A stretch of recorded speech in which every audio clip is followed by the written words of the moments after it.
행복나눔재단이 다문화 관련 기업과 활동가들을 한자리에 모아 컨퍼런스를 개최했습니다.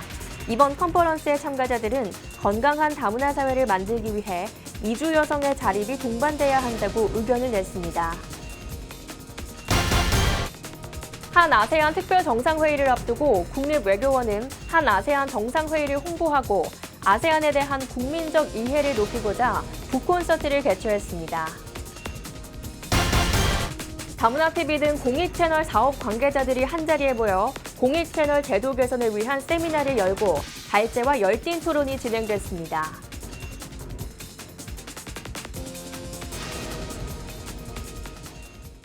시청자 여러분 안녕하십니까? 다문화 뉴스를 시작하겠습니다. 사회 문제 해결에 앞장서는 소셜벤처의 운영자를 소셜 이노베이터라고 부르는데요. 행복나눔재단이 다문화 관련 소셜 이노베이터들을 한자리에 모았습니다. 이들은 건강한 다문화 사회를 만들기 위해 이주 여성의 자립이 동반돼야 한다는 의견을 냈습니다. 조현정 기자입니다. 행복나눔재단이 주최한 SIT 컨퍼런스가 지난 6일 개최됐습니다. SIT란 소셜 이노베이터 테이블의 약자로 소셜벤처 운영자들의 사회혁신 사례와 과정, 새로운 협력 방안에 대해 논의하기 위한 자리입니다. 이번 SIT 컨퍼런스는 이주 여성의 자립을 통한 건강한 다문화 사회의 가능성을 주제로 열렸으며 30여 명의 다문화 관련 기업가, 활동가 등이 참가했습니다. 지금 체류 외국인이 240만이라고 하는데요. 아직 우리 사회 인식은 낮은 것 같습니다. 그래서 동화주의가 아니라 다문화주의 관점에서 많은 사람들의 인식 개선이 필요할 것 같아서 이런 주제를 마련했습니다. 이 문제는 혼자 풀기 어려운 듯합니다. 그래서 관련된 분들이 같이 모여서 함께 고민하면 좀 더 나은 결과를 만들 수 있지 않을까 해서 이런 결과를 기대하고 있습니다. 행사에는 다문화 가정의 경제적 자립과 문화적 지원을 하는 기업들인 우리 다문화 장학재단, 웅진재단, 다문화TV 등이 함께했습니다. 참가자들은 각 기업을 소개하는 한편 앞으로의 소통과 교류를 다짐했습니다. 저희는 지금 사회적 기업으로 이제 결혼 이주 여성들의 결혼 이주 여성들 중에 통역 활동을 하고 계시는 분들의 일자리를 마련하고 연계하는 사업들 준비를 하고 있는 중에 있습니다. 하셨던 노하우나 그리고 그런 삶의 이야기들 그리고 사업의 이야기들을 듣는 그런 시간이 되었으면 좋겠습니다. 이날 발표를 맡은 아시아너브 최진희 대표와 마을무지개 전명순 대표, 톡투미 이레샤 페라라 대표는 각 기업의 이주 여성의 자립을 위한 지원 사례를 공유하고 향후 발전 방향에 대해 제언했습니다. 이 이주 여성들 가운데 정말 안타까운 속사정들을 알게 되었죠. 저희가 연 300회 정도의 교육을 하고 연인원 10,000명 정도에게 다문화 교육을 진행하고 있습니다. 이를 통해 참가자들은 건강한 다문화 사회로 나아가기 위한 방안으로 이주 여성의 자립이 필수적이라는 결론에 도달했으며 각 기업의 장점을 살려 협력할 방안에 대해 논의했습니다. 다문화 뉴스 조현정입니다. 2019년도 공익채널 제도 개선 세미나가 개최되면서 공익채널의 현황과 정책 실효성에 대한 논의가 진행됐습니다. 공익채널의 기간 연장과 재정 마련, 국민의 인지도 제고 등 여러 개선책들이 나왔는데요. 김종현 PD가 다녀왔습니다. 지난 1일 시청자 미디어재단과 사이버 커뮤니케이션 학회의 주최로 진행된 2019년도 공익채널 제도 개선 세미나가 다문화TV 등 공익채널 사업자 관계자들이 참여해 진행됐습니다.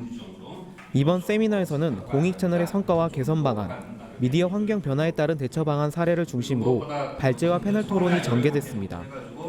공익채널은 방송의 지나친 상업화를 막고 공익성 확보를 하고자 2004년에 도입되면서 방송법 시행령 제53조를 개정해 의무 송출을 명분화했습니다.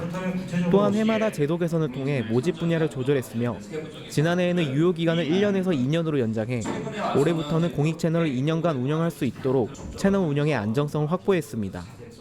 발제자인 송정현 선문대학교 미디어 커뮤니케이션 학과 교수는 낮은 시청률에 대해서 시청자들이 접근하는 편한 방법과 콘텐츠 제작의 재정 마련, 인지도 등의 개선점을 제시했습니다.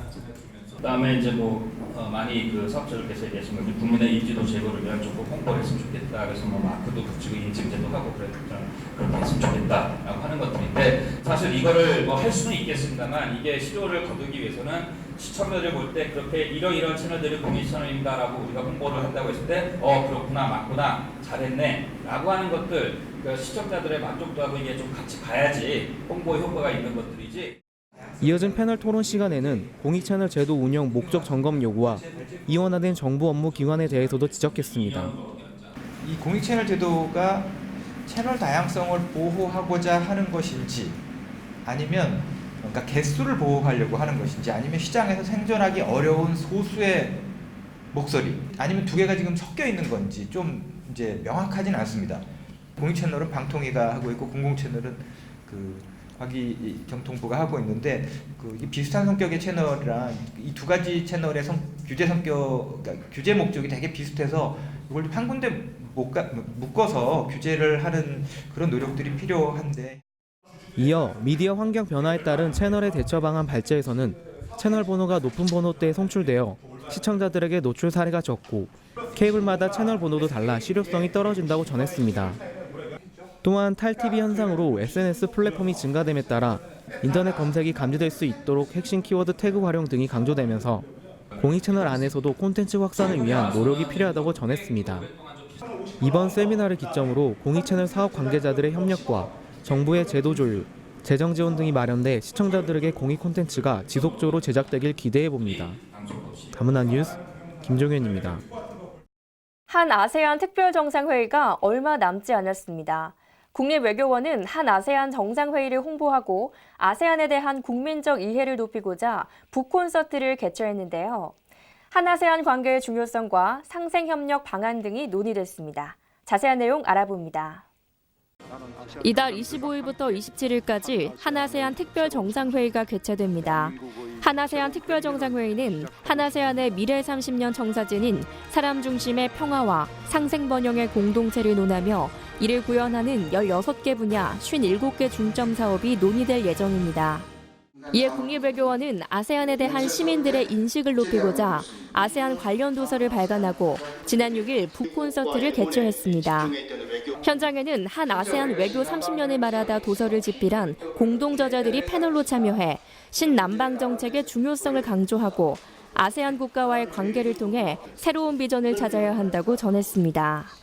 저는 신남방을 통해서 우리가 새로운 희망, 새로운 비전, 새로운 미래를 확신하는 그런 길이 되었으면 좋겠어요.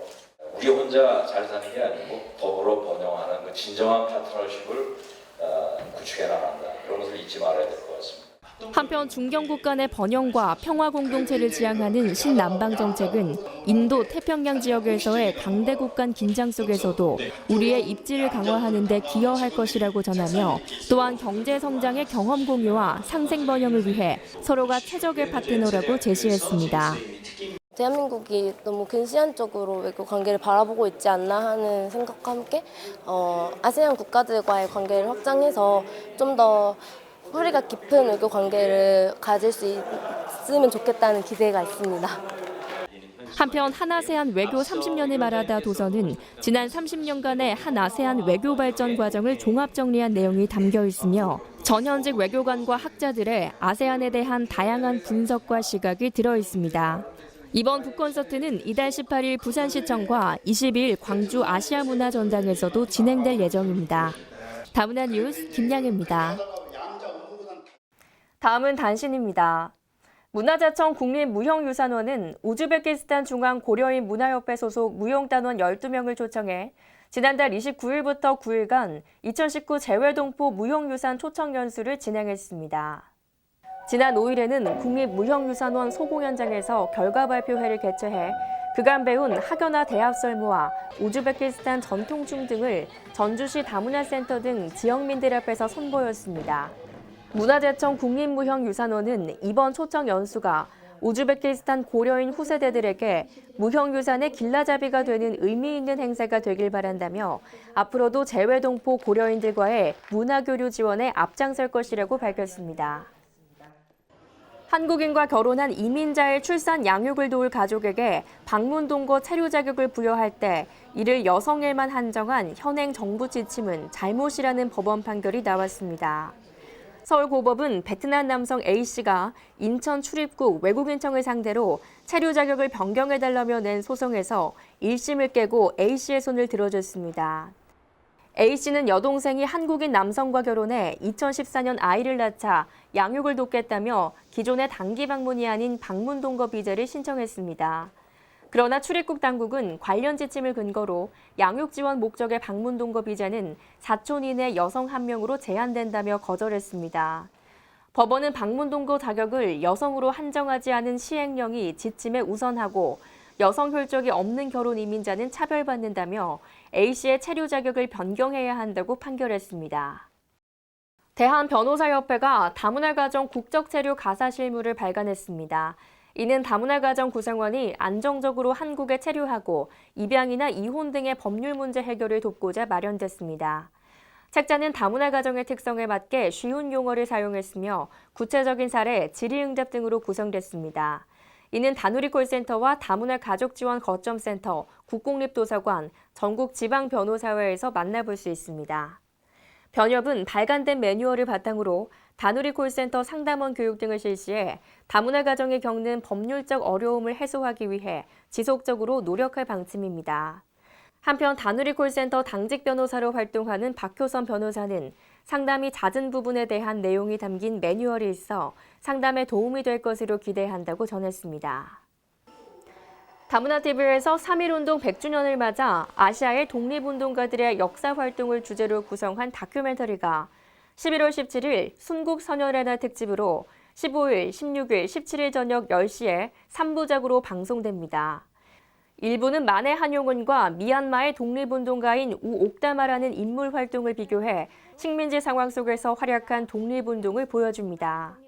2부는 한국의 대표 여성 독립운동가로 알려진 유관순 열사처럼 베트남이 프랑스의 식민 지배를 받으면서도 굴하지 않았던 여성 애국 열사인 보티사우를 조명해 이야기가 펼쳐집니다. 3부는 몽골과 우즈베키스탄에서 활약한 한국인의 활약상을 보이며 다국 생활에서도 현실에 굴하지 않고 나라의 독립운동을 위해 활동한 모습을 선보입니다. 다문화TV는 지난 6일 우리들의 슬램덩크에 출연한 다문화 농구단 글로벌 프렌즈팀에 선물을 전달했습니다. 우리들의 슬램덩크는 다문화TV에서 제작한 다문화 어린이 성장 예능 프로그램으로 지난 6월부터 8월까지 인기리에 방영됐습니다. 다문화TV는 프로그램 종영 후에도 농구 훈련에 매진하고 있는 아이들을 격려하기 위해 몰텐, 스케쳐스, 아이스포츠, 동아오츠카, 포티움에서 후원한 물품을 아이들에게 전달했습니다. 한편 우리들의 슬램덩크는 매주 일요일 오후 1시 30분에 다문화TV에서 다시 볼 수 있습니다.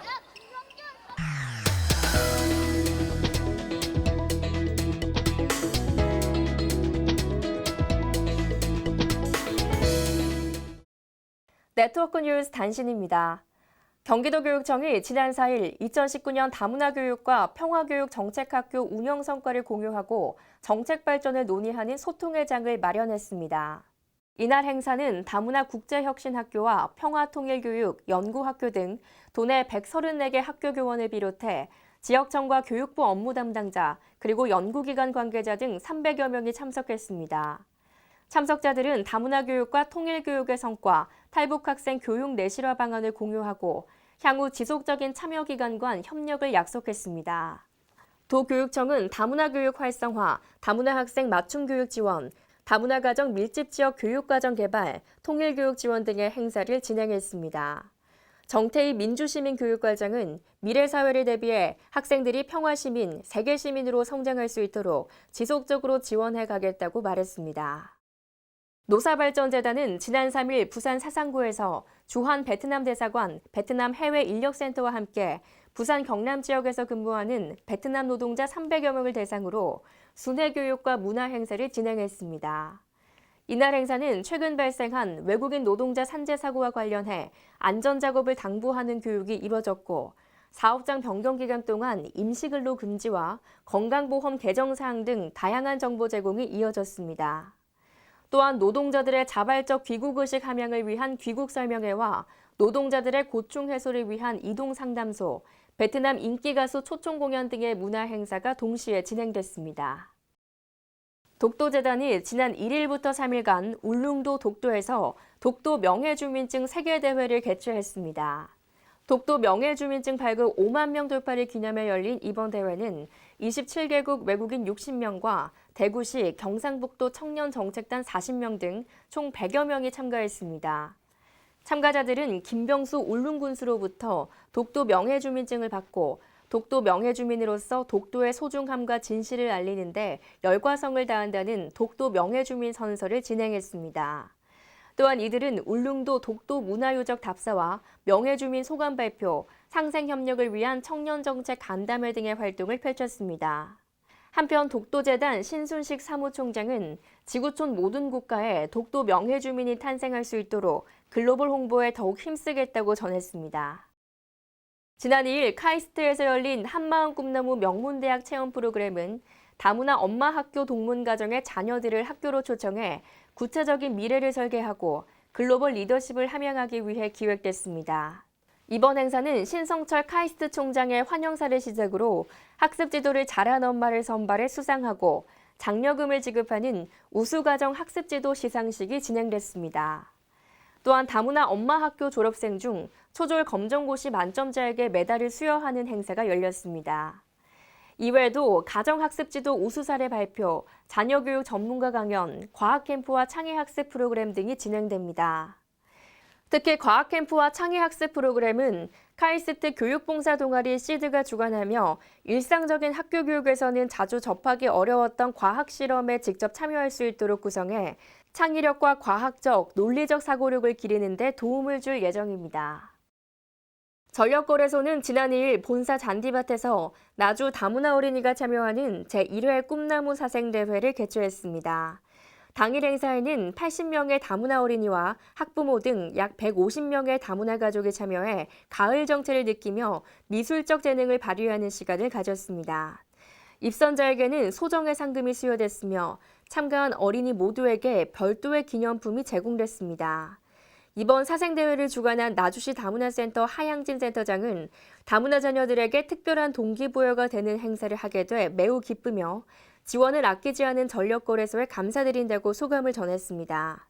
한편 전력거래소는 다문화 가정의 비율이 높은 전남 지역의 특성을 고려해 다문화 가정 엄마 학교, 다문화 청소년 멘토링 캠프 등의 프로그램이 진행되고 있습니다.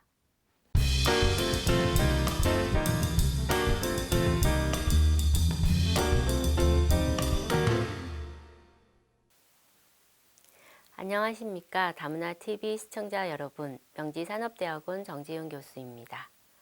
올해로 재해동포의 출입국과 법적 지위에 관한 법률이 시행된 지 20년을 맞았습니다. 10월 5일은 세계 한인의 날이었고 외교부 통계에 따르면 지난해 말 6만 명이 증가하여 현재 180개국에 789만 명의 재해동포가 거주하고 있습니다. 작년에 취임한 외교부 산하 재해동포재단 한우성 이사장은 첫 재해동포 출신입니다. 한 매체 방송 인터뷰에서 왜 우리 사회가 재해동포에 관심을 기울여야 하는지에 대해 한국 사회의 미래 성장 동력은 재해동포 사회에서 온다고 했습니다. 숨은 재해동포를 발굴해야 하는 이유는 국적을 떠나 문화적으로 한국인의 정체성을 가지고 각 사회에서 성공적으로 자리 잡은 재해동포들을 하나로 엮는 네트워크 사업이 필요하다고 강조했습니다. 2019년 9월 12일 한 실온에서 재해동포재단 조형재 차세대 사업부장은 재해동포가 미국, 중국, 일본, 러시아 등 4개 권역에 집중되어 있다고 언급했습니다. 농업에 강점이 있던 중국 동포는 가족의 이산과 교육 황폐화 등으로 공동체 해체 위기가 진행 중이고 제1동포 사회는 과거와는 또 다른 도전을 맞고 있습니다. 250만 명 규모의 미국 동포 사회는 중국과 일본 거주 재외 동포들과 또 다른 세대 교체에 직면해 있습니다. 러시아와 CIS 권역도 나라별 약간의 차이는 있지만 재외 동포들의 사정은 어렵습니다. 재해동포 사회는 지금 세계 도처에서 일어나는 실현과 도전에 직면해 있지만 글로벌 네트워크가 중요한 시대에 대한민국에는 유리한 자산입니다. 우리나라의 재해동포 관련 법제를 이해하고 글로벌 인재 재해동포를 발굴하고 귀한 동포의 성공적인 국내 정착을 돕고 그들을 연결하는 것은 우리 사회가 다 함께 해야 하는 일임을 강조해 봅니다. 다음은 다문화 게시판 소식입니다. 수원시 건성구가 한국예술문화체험교실의 수강생을 모집합니다. 대상은 관내 다문화와 외국인 가정 일원으로 총 4회에 걸쳐 한국의 전통예술문화인 칠보를 활용한 장신구 만들기 활동을 합니다. 자세한 사항은 수원시 가정복지과로 문의하시면 됩니다. 국립국제교육원이 정부 초청 영어봉사 장학생을 선발합니다. 모집 대상은 영어를 모국어로 사용하는 국가의 4년제 대학 2년 이상 과정을 수료한 재학생과 졸업생, 대학원생입니다. 장학생은 한국에서 6개월에서 1년간 영어를 가르치고 문화체험 활동을 진행합니다. 자세한 사항은 정부 초청 영어봉사 홈페이지에서 확인할 수 있습니다. 사단법인 한국진로진학정보원에서 2019 다문화 가족 자녀 진로진학 컨설팅에 참여할 학생을 선착순으로 모집하고 있습니다. 대상은 중고등학생이며 대학 입시 전략, 학생부 기록관리 요령, 자기소개서 작성법을 1대1로 컨설팅합니다. 자세한 사항은 한국진로진학정보원으로 문의하시기 바랍니다.